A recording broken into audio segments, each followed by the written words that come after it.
Hello दोस्तों, good morning. फिर से एक बार आप लोगों को स्वागत है अपना चैनल जेपीएससी विद अमन पे। यह क्लास जो सेमेस्टर 5 वाले स्टूडेंट के लिए हेल्पफुल होंगे जिनका कोर पेपर 11 है। आई होप यह क्लास आप लोगों को बहुत अच्छा लगेगा क्योंकि ये कॉपी वाली क्लास है। इससे पहले इसी क्वेश्चन के बोर्ड वाली को भी क्लास ले चुके हैं। जिस स्टूडेंट को जैसा पसंद आए वो स्टूडेंट वैसा क्लास आप लोग देख सकते हैं। आप लोगों के लिए पीडीएफ भी आप लोगों को उपलब्ध है। आप लोग जाके टेलीग्राम पे जेपीएससी विद अमन चैनल पे जाके आप लोग ये पीडीएफ ले सकते हैं। चलिए आज का इंपॉर्टेंट क्वेश्चन देख सकते हैं। वो क्या है? राजनीतिक विचारधारा की परिभाषा दे एवं इसके स्रोतों का वर्णन करना है। और एक मोस्ट इंपॉर्टेंट बात बता दें, यह जो नोट्स जो है, ये जो क्वेश्चन है, ये वीवीयू और बीएम की यू के लिए भी इम्पोर्टेंट है। आप लोग ये दोनों यूनिवर्सिटी के स्टूडेंट इसको देख सकते हैं। चलिए देखते हैं हम लोग आज का क्वेश्चन का आंसर कैसे स्टार्ट करेंगे। सबसे पहले हम लोग कोई भी क्वेश्चन लिखते हैं सेमेस्टर में, आप लोगों को बता दें कि जैसे कि मान लीजिए आंसर लिखने में तो बहुत लंबा लिखना पड़ता है, 20 मार्क्स का लिखना पड़ता है, लेकिन हमको किस तरह से छोटा आंसर को बड़ा करना चाहिए, इसके लिए हम सबसे पहले हम लोग क्या करेंगे, परिचय से स्टार्ट करते हैं। चलिए देखते हैं परिचय कैसे लिखते हैं इजी वे में। देखिए, राजनीतिक विचारधारा को अंग्रेजी में पॉलिटिकल आइडियोलॉजी कहते हैं। क्या कहते हैं? पॉलिटिकल आइडियोलॉजी कहते हैं। और इस शब्द का सर्वप्रथम प्रयोग 18वीं शताब्दी के अंत में फ्रांसीसी विचारक, जो फ्रांस के विचारक थे, नाम था ट्रेडस दी ट्रेसी, ने किया था। ये एमसीक्यू के लिए भी आप लोग याद कर सकते हैं। देखिए आगे कि विचारधारा जो होता है दो शब्दों के मिलने से बना होता है। कितने शब्दों से मिलने से? दो शब्दों के मिलने से बना होता है। पहला विचार जो धारा, ठीक है। इसका अर्थ निकलता है कि जब प्रतिक्रिया तर्क बुद्धि परक स्वरूप ग्रहण कर लेती है तब विचार बन जाती है। विचार के कहने का मतलब क्या होता है? जब आपका जो बुद्धि जो होता है वो एकदम मैच्योर हो जाता है, एकदम आप किसी के लिए स्वरूप ग्रहण करें तो बोलने के लिए हो जाते हैं, तो जो बोलते हैं वो विचार कहलाता है, ठीक है। लेकिन जब विचार स्पष्टता हो, मतलब विचार जब आपकी स्पष्ट हो, अभिव्यक्त हो, संबंध हो, व्यवस्थित प्रतिरूप धारण कर लेती है, तब इन्हें विचारधारा कहते हैं। आपको सबसे पहले विचार और विचारधारा का मतलब समझना चाहिए। देखिए, विचार कहने का मतलब होता है कि हम कुछ भी कह देते हैं, लेकिन विचारधारा कहने का मतलब होता है कि आपको सही चीज बोलना होता है, एकदम स्पष्ट बोलना पड़ता है, तब विचार सही क्या बनता है? विचारधारा बनता है। देखिए दूसरे शब्दों में आप लोग कह सकते हैं विचारधारा किसी व्यक्ति की वह सोच या समझ है, ठीक होती है जिसमें वह दूसरे व्यक्ति या समाज को प्रभावित करता है। प्रभावित करने का मतलब ये नहीं कि उसको प्रभावित ही कर दे गलत वे में, नहीं, इसको पॉजिटिव वे में लेना है। तो मतलब वो सही रास्ते पे ले जाना, सही रास्ते के लिए बात करना, मतलब समाज के बारे में बात करना है, राजनीतिक के बारे में बात करना ही सही तरीका से ही, उसको ही वो बोलते हैं राजनीतिक विचारधारा।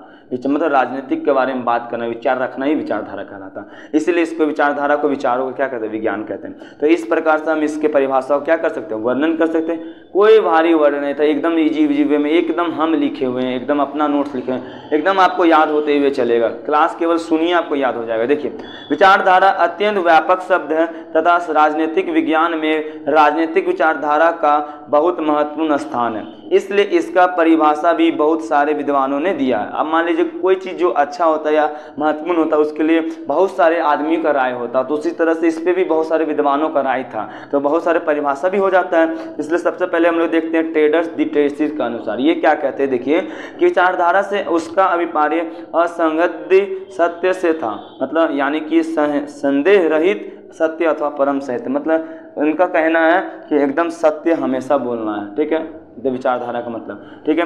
नेक्स्ट विद्वान है स्टॉज हुम एवं फॉसनी के अनुसार ये कहते हैं कि विचारधारा सिद्धांतों का प्रतिकारकों का समूह है जिसमें विश्व की सामाजिक समीक्षा के साथ साथ भविष्य के अथवा राज्य व्यवस्था का विवेचन किया जाता है, जिसके अनुरूप समाज की व्यवस्था की जाए, ठीक है। आगे देखते हैं, नेक्स्ट विद्वान है डेनियल बेल। ये क्या कहते हैं? देखिए कि विचारधारा का अर्थ विचारों को समाज में प्रभाव उत्पन्न करने वाले साधनों में रूपांतरित करना, मतलब विचार जो होता है ना, आपको समाज के प्रति इस तरह से प्रभाव डालना है ताकि जो गलत भी हो रहा है वो सही हो जाए, ठीक है। और गलत हो रहा है तो एकदम उसमें गलत क्यों हो रहा है इस पे भी ध्यान रखना चाहिए।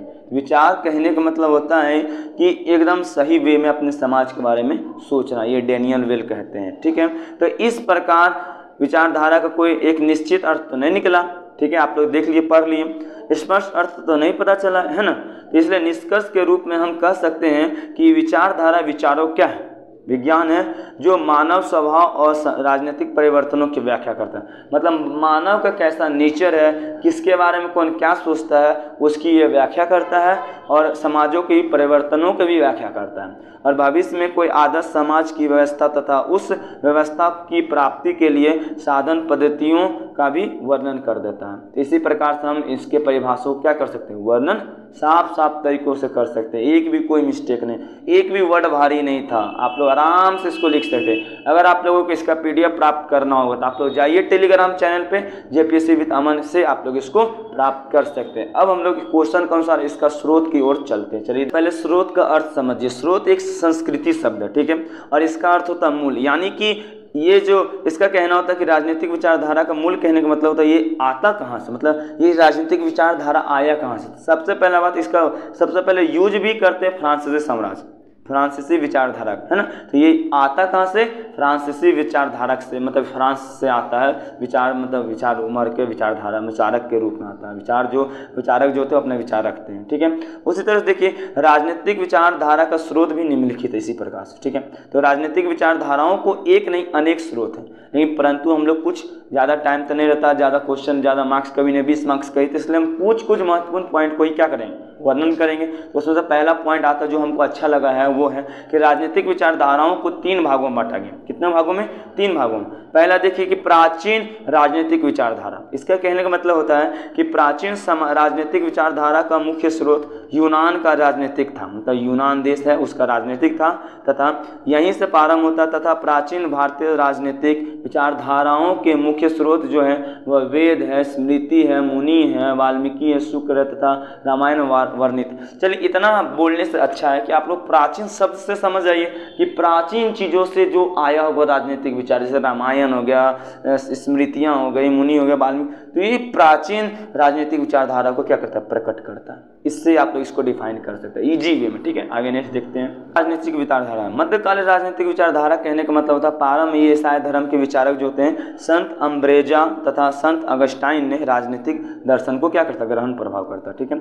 उसी तरह आधुनिक शब्द सुनने से ही लगता है कि एकदम डेवलप करने वाला है ना, एकदम इजी वे में लिखा जाएगा। जैसे कि देखिए आधुनिक विचारधाराओं के प्रमुख स्रोत जो होते हैं, मतलब देने वाले जो होते हैं वो मैकावली होते हैं, थॉमस होते हैं, जॉन होते हैं, जीन जॉक्स रूसो, बेंथम, ये सब विचारक जो होते हैं ये आधुनिक राजनीतिक विचारधारा पर बात करते हैं। तो इन विचारकों के जो ग्रंथ होते हैं वही आधुनिक राजनीतिक विचारधाराओं को प्रकृति को अत्यधिक प्रभावित करता है। प्रभावित करने का मतलब ये प्रकट करते हैं जिससे देश में समाज में आधुनिक चीज़ों के बात करना स्टार्ट हो जाता है। आधुनिक राजनीतिक विचारधारा मतलब एकदम डेवलप करने के बाद सोचना लगता है। और उसी तरह से इसका दूसरा पॉइंट देखिए इनका स्रोत का कि राष्ट्रीय और अंतर्राष्ट्रीय अभिलेख, मतलब राष्ट्रीय तथा अंतर्राष्ट्रीय राजनीतिक संस्थाओं द्वारा पारित प्रस्ताव तथा देश का संविधान राजनीतिक विचारधारा का अन्य महत्वपूर्ण स्रोत होते हैं। मतलब देखिए राष्ट्रीय और अंतर्राष्ट्रीय अभिलेख भी जो होते हैं, जो पुराना लिखा हुआ जो लेख होता है वो भी आपका राजनीतिक विचारधारा का क्या करता है, प्रकट करता है। तो ये बात भी आप लोगों को याद रखना है।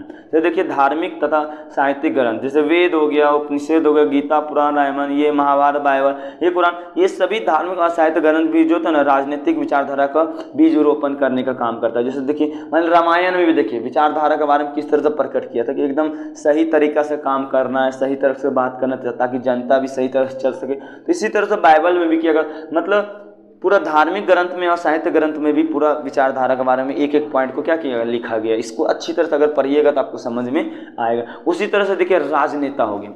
अब राजनेता का मतलब समझ सकते हैं कि देखिए किसी भी देश में जन नेता अपने व्यक्तित्व तथा कृत्व के कारण राजनीतिक विचारधाराओं को उदय में अपनाया महत्वपूर्ण स्थान है। मान लीजिए कोई भी राजनेता, जैसे मान लीजिए हमारे देश का मोदी देख लीजिए, मोदी अगर उसका अगर विचारधारा खराब होता तो क्या हमारा देश इतना जल्दी से डेवलप करता, क्या नहीं करता।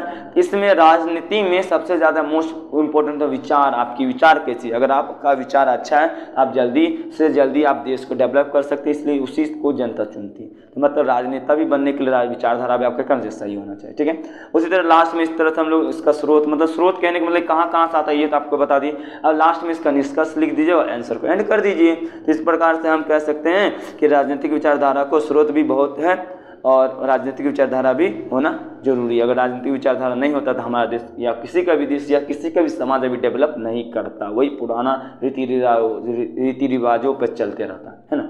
तो इस तरह से आप लोग आंसर को लिख दीजिए। आप लोगों को एक एक पॉइंट समझ में आ गया, ये मेरे वादा है। अगर आप लोगों को ये बोर्ड वाला क्लास या कॉपी वाला क्लास दोनों में से जो पसंद आया, जो दोनों क्लास आप लोग देख सकते हैं, आप लोगों को गारंटी के साथ बोले अब सारे सेमेस्टर का एक एक दिन पे एक एक क्लास बोर्ड और कॉपी वाला देंगे, ये मेरा वादा रहा, चाहे कुछ भी हो जाए, ठीक है। और आप लोग गारंटी दे देते हैं कि अब हम पूरी तरह से तैयारी मूड में आ गए हैं, पूरा यूट्यूब चैनल पर छा जाना है, खान सर को पीछे करना है, ये मेरा वादा है, ठीक है। फिर मिलते हैं नेक्स्ट क्लास में, तब तक के लिए बाय बाय। और आप लोग थोड़ा हेल्प कर दीजिए कि आप सभी स्टूडेंट के पास पहुंचा दीजिए, ताकि सभी स्टूडेंट को हेल्प हो सके इस चैनल के माध्यम से, ठीक है। मेरा एक ही काम है कि हम सभी स्टूडेंट को पढ़ा सकें, ठीक है। फिर मिलते हैं नेक्स्ट क्लास में, तब तक के लिए बाय बाय, टेक केयर, जय हिंद, जय भारत।